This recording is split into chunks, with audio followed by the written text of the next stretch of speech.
I had been a trucker for 40 years, crisscrossing the country on highways and back roads, delivering everything from fresh produce to toxic chemicals. They called me Old Jack, and I took pride in my reputation for being reliable and unflappable. But after all those years on the road, I'd seen my fair share of strange things. Odd lights in the sky, eerie figures standing by the roadside in the dead of night, whispers that seemed to come from the air itself. Most truckers have stories, but I had more than most, and I never talked about them. Until now. This story is about my last run. I was retiring, finally hanging up my keys, but I wanted to take one final job. It was supposed to be an easy drive from Houston to Spokane, hauling a load of furniture. I knew the route like the back of my hand, but as soon as I signed the contract, I felt a chill run down my spine. The first sign of trouble was the dispatcher. Frank was a no-nonsense guy, not prone to dramatics, but when he handed me the paperwork, his hand shook slightly. "You sure you want to do this, Jack?" he asked, his voice low. "There's been talk about that route. Weird things happening." "Frank, I've been driving these roads longer than you've been alive. I'll be fine," I replied, forcing a smile. He just nodded, but the look in his eyes said otherwise. I left Houston just before sunset, my truck rumbling steadily under the weight of its load. As night fell, I switched on the radio, trying to drown out the nagging sense of unease. The road was quiet, just the way I liked it. But as I approached the first haunted spot, the old coal mining town of Thurmond, West Virginia, the radio cut to static. Thurmond was a ghost town in more ways than one. Abandoned after the mines closed, it had a reputation for being haunted by the spirits of miners who died in accidents or from black lung disease. I'd driven past it many times without incident, but this time, as I neared the town, I saw something in the rearview mirror. A group of men covered in soot, walking along the side of the road. Their eyes glowed with an unnatural light, and as I passed, they turned in unison to stare at me. My heart pounded, and I gripped the wheel tighter. Just a trick of the light, I told myself, even though I knew better. I pushed on, the miles slipping by in a blur of asphalt and memories. Next came the Appalachian Mountains, winding roads that seemed to twist back on themselves. It was here, years ago, that I first encountered the black dog. Truckers talked about it. An enormous, spectral hound that appeared before fatal accidents. I'd seen it once, a huge, shadowy figure darting across the road, and I barely managed to avoid a wreck. This time, as I navigated the serpentine curves, I saw it again. It stood in the middle of the road, eyes like burning coals, teeth bared in a silent snarl. I swerved, the truck fishtailing dangerously, but when I looked again, it was gone. Just a shadow, I told myself, but I couldn't shake the feeling of being watched. Dawn broke as I crossed into Ohio, the light doing little to dispel the shadows clinging to my mind. I stopped at a truck stop for coffee, my hands trembling as I poured the steaming liquid into a styrofoam cup. The waitress, a middle-aged woman with tired eyes, watched me closely. "You look like you've seen a ghost," she said, a hint of concern in her voice. "Just a long night," I replied, forcing a smile. "Been driving a lot of years. Thought I'd seen it all." "Be careful out there," she said, her expression serious. "There's things on the road that don't belong in this world." I nodded, not trusting myself to speak. Back on the road, the sun climbing higher, I tried to shake off the lingering unease. But as I neared the Pennsylvania border, the clouds gathered, dark and ominous. A storm was brewing, And with it came memories of a night I'd tried to forget. The Devil's Den. A stretch of road near Gettysburg, said to be haunted by the spirits of soldiers who died in the Civil War. I'd driven through it once during a storm, and the air had been thick with the scent of gunpowder and blood. That night, I'd seen spectral figures marching in the rain, their faces twisted in pain and fear. The sky opened up, rain lashing against the windshield, and as I entered the Devil's Den, the temperature dropped. My breath fogged the glass, and the radio crackled to life with the sound of distant gunfire and screams. I gritted my teeth, trying to focus on the road, but the figures appeared again. Spectral soldiers marching in the rain, their eyes hollow and accusing. "Keep moving," I muttered to myself, hands clenched on the wheel. Just keep moving. The storm raged as I pushed through Pennsylvania, the haunted landscapes blurring together in a nightmare montage. By the time I crossed into New York, exhaustion was setting in. I pulled into a rest area, the rain still pounding, and tried to get some sleep. But my dreams were filled with the faces of the dead, and I woke with a start, my heart racing. Back on the road, the final leg of the journey loomed. The Catskills, with their dark forests and hidden valleys, were notorious for ghost stories. The Headless Horseman, the haunted covered bridge, the cries of lost children in the woods. I'd always dismissed them as local legends, but now, every shadow seemed to hide a threat. As I descended into the valley, the fog thickened, reducing visibility to almost nothing. The road twisted and turned, and I felt a growing sense of dread. Then, out of the fog, a figure appeared. A woman in a white dress, standing in the middle of the road. I hit the brakes, the truck screeching to a halt. She didn't move, just stood there, her eyes empty, and her mouth twisted in a silent scream. I opened the door, stepping into the fog, the air cold and clammy. "Are you all right?" I called out, my voice sounding hollow in the mist. She didn't respond, just stared at me with those empty eyes. I took a step closer, and she vanished, the fog swallowing her up. I backed away, heart pounding, and climbed back into the truck, locking the doors. Just a few more miles, I told myself, trying to calm my racing heart. Just a few more miles. The fog lifted as I neared the final destination, the sun breaking through the clouds. Spokane lay ahead, and with it, the end of my journey. But as I pulled into the warehouse yard, a sense of unease settled over me. This was it, the end of the road, but something felt wrong. I parked the truck and walked into the office, handing over the paperwork. The clerk, a young man with a nervous smile, took it, glancing at me with curiosity. "Long haul, huh?" he said, trying to make conversation. "Yeah," I replied, feeling the weight of the journey settle over me. "You have no idea." As I walked back to the truck, the sense of wrongness grew.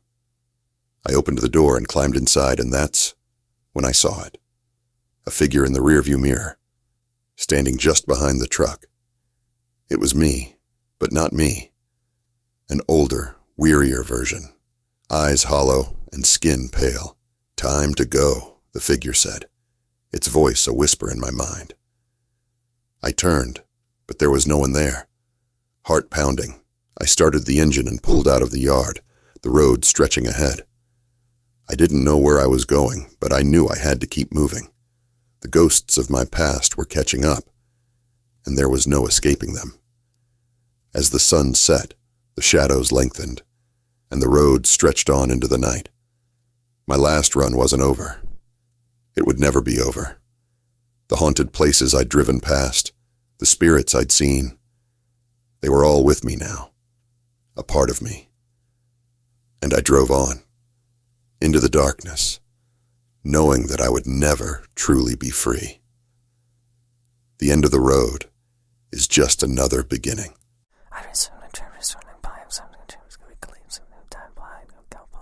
The hum of the engine and the rhythmic thump of tires on asphalt were the only companions I had as I navigated the desolate highways of the Midwest. The sun was setting, casting long, eerie shadows across the landscape. It was my third long haul this month, and fatigue was beginning to set in. I decided to pull over at a remote rest stop to stretch my legs and clear my head. As I stepped out of the cab, the crisp evening air hit my face. I took a deep breath, relishing the quiet, but the silence felt heavier than usual. The rest stop was deserted. Just a few picnic tables and a dilapidated restroom building. A shiver ran down my spine, and I shrugged it off, telling myself it was just the chill in the air. I wandered a bit, looking for a place to relieve myself. I ventured into the trees a few yards from the rest area, hoping to find some privacy. The further I went, the denser the trees became, and I soon found myself in a small clearing. There, in the middle of the clearing, was a mound of earth that caught my eye. It looked like a grave, but there was no marker, no indication of who might be buried there.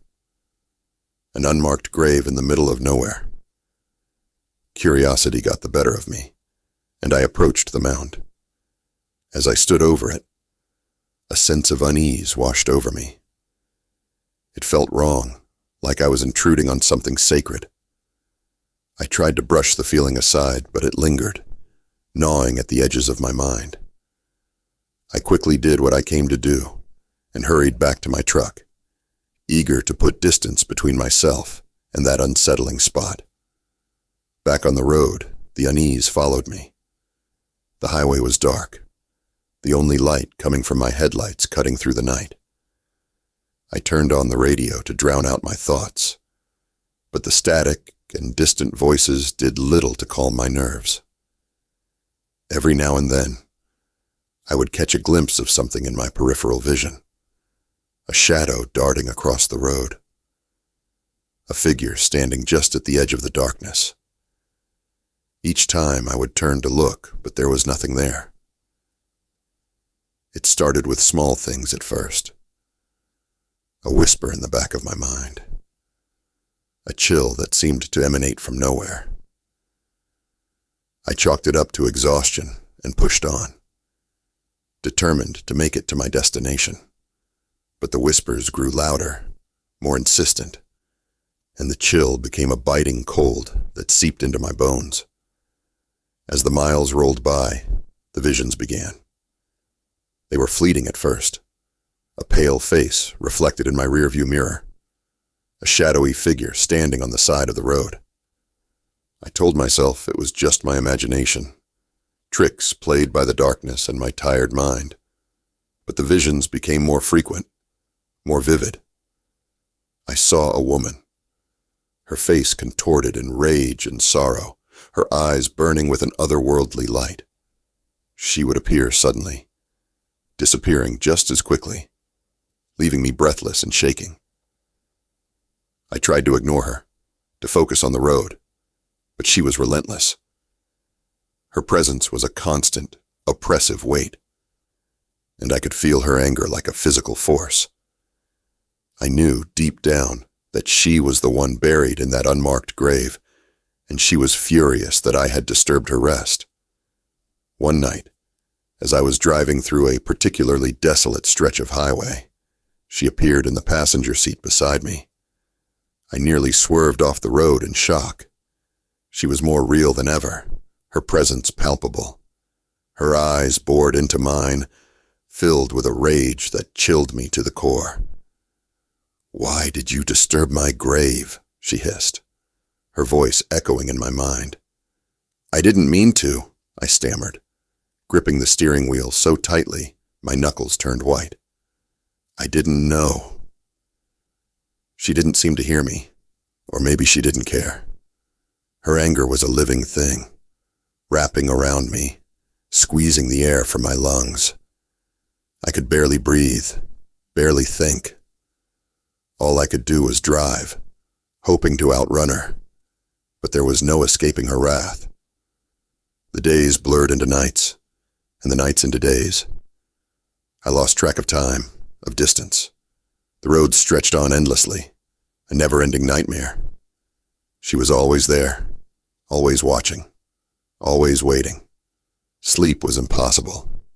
Every time I closed my eyes, she was there, her face inches from mine, her breath cold on my skin. I started seeing things, visions of her life, her death. She had been murdered, brutally. Her body left to rot in that unmarked grave. Her killer had never been found, and her spirit was trapped, restless, seeking vengeance.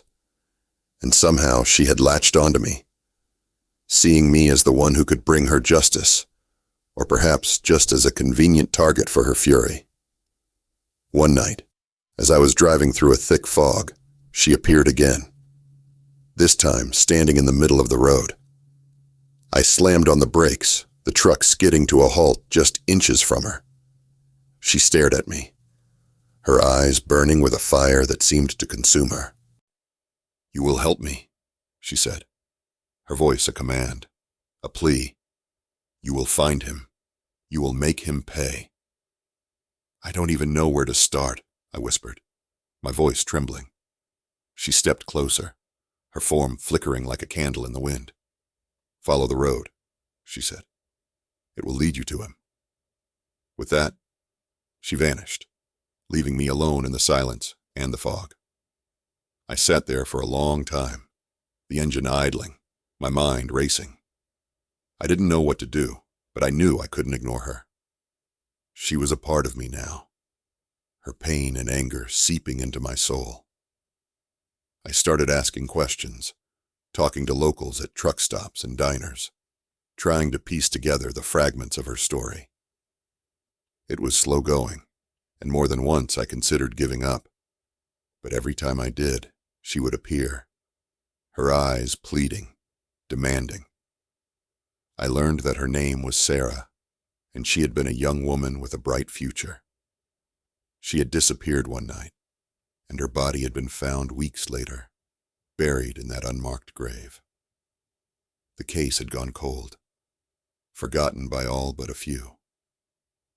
As I dug deeper, I started to get a clearer picture of her life, and of the man who had taken it from her. He was a drifter, moving from town to town, leaving a trail of pain and death in his wake. And he was still out there, still free. The closer I got to finding him, the stronger her presence became. She guided me, her whispers, leading me to places I would never have thought to look. I could feel her desperation, her need for closure, and it drove me forward, even when I wanted to turn back. Finally, after months of searching, I found him.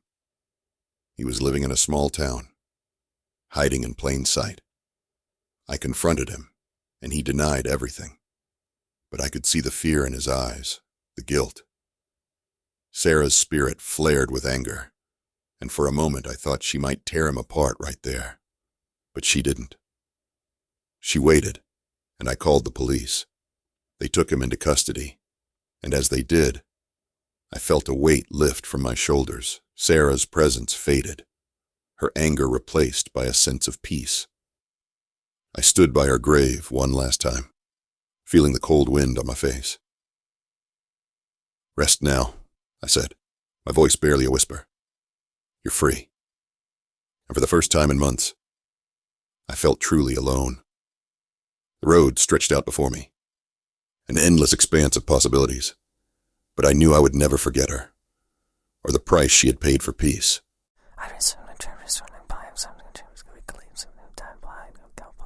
It was the summer of '99 when I first saw him. Thumb jutted out by the side of a cracked highway that ribboned through the heart of Nevada. I've always had a soft spot for hitchhikers. My rig, Old Bessie, rumbled beneath me. A beast of steel and smoke, the only companion I'd had for miles. He climbed into the cab with a nod, his eyes hooded under the brim of a tattered hat. Much obliged, he rasped, voice like gravel. The heat was oppressive, the kind of dry that sucked the moisture from your bones, but he didn't seem to sweat. We talked some, about the road mostly. He mentioned towns I'd never heard of, ones that didn't show up on any map I owned. By the time dusk painted the sky a deep crimson, we'd reached the outskirts of a little town called Mercy. "This is where I get off," he said, pointing to a dusty turnout. "Sure thing," I replied, slowing Bessie down, but as he stepped out, he turned and fixed me with a stare that sent a shiver down my spine. "A word of warning," he muttered. "You shouldn't have stopped for me." Before I could ask what he meant, he slammed the door shut and vanished into the twilight. I shook off the eerie feeling and put the pedal down. That's when things started to go wrong. That night, I saw him again. In the rearview mirror, his figure flickered in and out, like a faulty bulb, always at the edge of my vision. Every time I blinked, he was closer, but when I turned to look directly, there was nothing but the long stretch of lonely highway. The apparitions grew worse. I'd wake up in the middle of the night to the sound of tapping on the glass. It was always him, standing outside Bessie, his eyes hollow pits of darkness. I'd rev the engine and bolt down the road, but he was always a step behind, never tiring, never stopping. Accidents began to plague my route. A sudden fog would roll in, blindingly thick, causing near misses and skids that left my heart racing. Once, a shadow darted in front of the truck, causing me to swerve and nearly jackknife. When I regained control, there was nothing there. No sign of any living thing. I tried to ditch the truck, thinking it was cursed, but the rental company found nothing wrong with it. Each time I set off with Bessie, the horrors renewed. Whispers filled the cab, speaking in tongues or sometimes calling my name, stretching it into a grotesque caricature of itself. Desperate, I sought help from a local priest. He listened with a furrowed brow as I recounted my tale. "You've been marked," he said solemnly, "by a spirit of the road. It's rare, but it happens to those who see what they shouldn't." He gave me a small silver crucifix and instructed me to hang it on the rearview mirror. It might help, but if it's a powerful spirit, you might have to make amends directly. That night, I drove back to Mercy. I found the turnout where I'd dropped him off and waited. As the clock struck midnight, he appeared. This time, I didn't flinch. "Why are you doing this to me?" I asked, my voice barely a whisper over the howl of the wind. "You carry me, whether you want to or not," he said, his voice echoing as if from a great depth. "But you can be free of me. Do for others what you did for me. Stop for them. Listen to them. Carry their burdens as you have carried mine." And with that, he faded, leaving me alone with the whistling wind. From that day, I made it my mission. Every hitchhiker, every traveler with a story, I stopped for them. I listened, and slowly, the hauntings ceased. The road became just a road again, but sometimes when the sun sets just right over the horizon, I swear I can see him out there, nodding in approval as old Bessie roars down the highway.